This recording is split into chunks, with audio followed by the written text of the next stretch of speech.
Merry Christmas po sa inyo lahat. Ang actual video ko po ay kuha ng time na na-stroke ang asawa ko. Ito po yung actual na pangyayari kung paano siya na-stroke at kung paano rin siya gumaling. Ito po ay actually galing sa ibang barangay, napunta doon sa aming bahay. Medyo mainit, tanghaling tapat, nakamotor lang siya. So pagdating niya, naupo lang sandali at medyo nakaramdam na siya ng pagkahilo. And nang pinabibi ko namin siya, nahilo na siya dito para siyang lasing na pero hindi lasing. Nawawala na siya ng ulira. Nung binipi na po siya, hindi na po marinig ang BP niya kasi over na sa deep pressure. Kumbaga sa more than 200 BP na raw, kaya hindi ma-reading. So, ang ginawa ko na lang po, pinag-relax ko muna siya na kung 12 o'clock, pahinga lang muna at sabi ko baka makarecover and para hindi masyado pag-biyahe. Then, minamonitor na lang namin ang kanyang BP, pero hindi na po siya nawawala ng malay, nawawala na siya naalaala. Then, sa naghihintay namin doon sa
ginawa na lang ko na rin video na self ang tawag doon.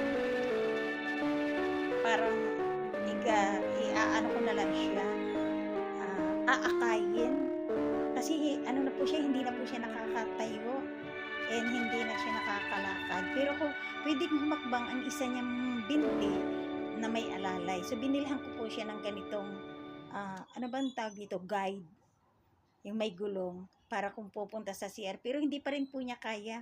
Sabi nga ng doktor, mga after 1 week pa kahit pa paano magkakaroon ng changes. So nakahiga siya palagi, nilalagyan ko na lang siya ng pampers, then pag mayroon akong katuwang papuntang CR yun, pero pag wala, mayroon naman nakaabang na pampers.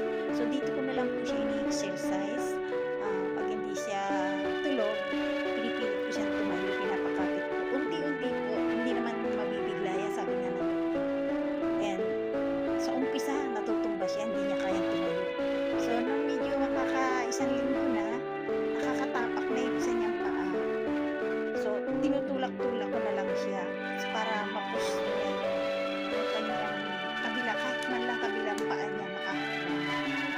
And within 1 week nakahakbang na yung kanyang isang paa, and yung isang kanan po ang nangyari sa kanya.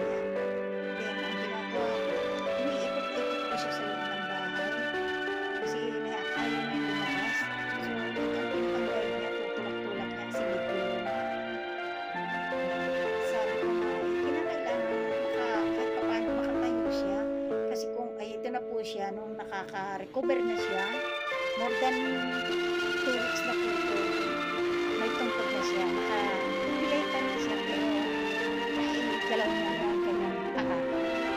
So another check up mo, actually na lingguan yung check up mo, nandito kami sa Philippines, check po siya ng doktor, and hindi pa rin naman niya kaya actually yung dalawang paa niya, kaya nga po nakatungkol ako, tapos may alalay siya isa. And ito na nga po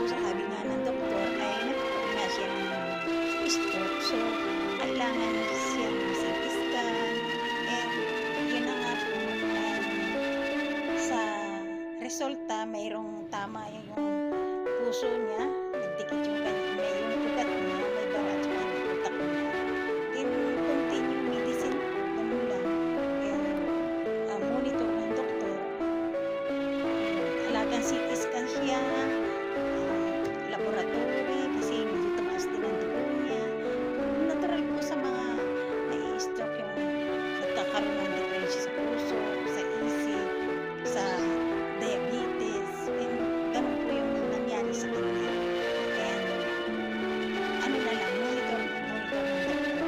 Ang hindi na lang niya pinagalaw ay yung ano niya sa puso.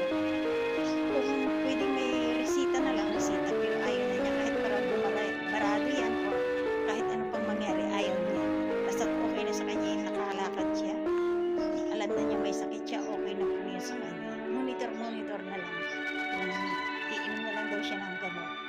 Ganun na lang po. And sa mga nagtatanong, ay may pensyon naman po yung asawa ko. Pero sa SS, ang mangyayari, pinagpapasa na lang kami ng partial disability. Kasi matagal na yung pensyon niya. Titingnan pa lang ng SS kung magkano makukuha niya sa partial disability. Katulad ng pumunta nga kami dito. Then, February pa namin mai-file and pinag-open na kami ng account sa Land Bank para mabilis ang processing doon, sabi ng doktor. And report niya uli ay February sa SS para malaman kung ilang buwan yung pwedeng ibigay sa kanya sa partial disability. Nakakahingi nga po pala kami ng GL, guarantee letter, kay Mayor dito po sa Laguna. And dito ko po kinukuha sa Mercury Drug sa Kanlubang yung gamot. At least nakakabawas. Bawat GL po mayroon ako nakukuha 1,000 pesos worth of gamot po sa akin. And sinasama ko siya ng grocery para tulak-tulak niya yung puskad. Parang exercise din po. Yan. Pero ang kanyang kanang kamay at paa na lang po ang medyo may diferensya. Hindi pa pilay-pilay na. Pero okay na rin po yung nakaka-recover. Thank you for watching.